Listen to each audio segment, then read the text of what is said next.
This is the most common garage door opener remote that we have. If you push the button and your door doesn't open, most often the problem is that the battery is dead. This is how you change the battery.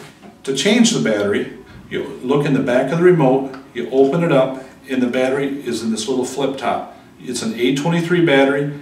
Take the old one out, install a new one, push it in, and you're back in business.